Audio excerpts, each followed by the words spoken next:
দর্শক, এবারে জাকসু নির্বাচনের খবর জানাতে জাহাঙ্গীরনগর বিশ্ববিদ্যালয় থেকে সরাসরি যোগ দিচ্ছেন আমাদের সহকর্মী এজাজ সৌমিক। সৌমিক, জাহাঙ্গীরনগর বিশ্ববিদ্যালয় নির্বাচনের হাওয়া কেমন দেখছেন, সবকিছু মিলিয়ে আমাদের জানাবেন।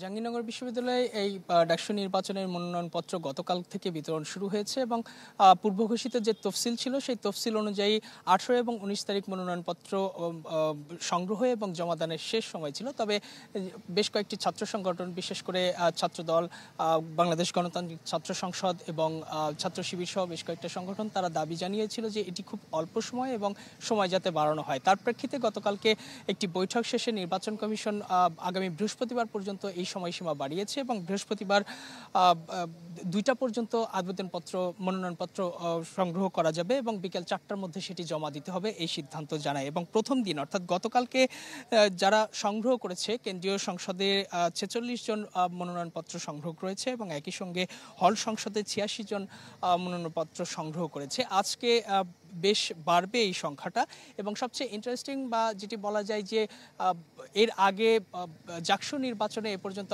8টি নির্বাচন হয়েছে এবং প্রতিটি নির্বাচনই কোনো না কোনোভাবে রাজনৈতিক সরকার থাকাকালীন অবস্থায় হয়েছে এবং 2-1টি সংসদ নির্বাচন হয়েছে সামরিক সরকার থাকা অবস্থায়। এবার প্রথম অন্তর্বর্তী সরকারের সময় অনুষ্ঠিত হচ্ছে এবং সর্বশেষ যে নির্বাচনটি হয়েছিল সেটি 1992 সালে, অর্থাৎ 33 বছর পর নির্বাচন হচ্ছে এবং 33 বছর পর নির্বাচনের মধ্যে সবচেয়ে গুরুত্বপূর্ণ যে ছাত্র শিবির বাংলাদেশে, আপনি জানেন যে জাহাঙ্গীরনগর বিশ্ববিদ্যালয় একটি প্রগতিশীল রাজনীতি চর্চার কেন্দ্র হিসেবে থাকে এবং এখানে ছাত্র শিবির এক অর্থে নিষিদ্ধ ছিল গত 33 বছর ধরে, কিন্তু এবার ছাত্র শিবির প্রকাশ্যে রাজনীতিতে এসেছে এবং তারা এই সংসদ নির্বাচনে অংশ নিচ্ছে। গতকালকে তাদের 16 জন কিন্তু মনোনয়নপত্র সংগ্রহ করেছে এবং একই সঙ্গে ছাত্র শিবির ছাড়াও ছাত্রদলেরও বেশ তারা অনেকেই কালকে নিয়েছে এবং দলীয় এককভাবে কোনো দলই কিন্তু প্রার্থিতা দিচ্ছে না, প্যানেল করে তারা প্রার্থিতা দেবে, এরকমই আমরা শুনতে পাচ্ছি। এবং আরও একটি গুরুত্বপূর্ণ বিষয় যে এখানে জুলাই গণ অভ্যুত্থানে যারা অংশ নিয়েছিল তাদের অনেকেরই গুরুত্বপূর্ণ ভূমিকা ছিল এবং সেই ভূমিকার প্রেক্ষিতে স্বতন্ত্র কিছু প্যানেলও দাঁড়িয়ে যাবে,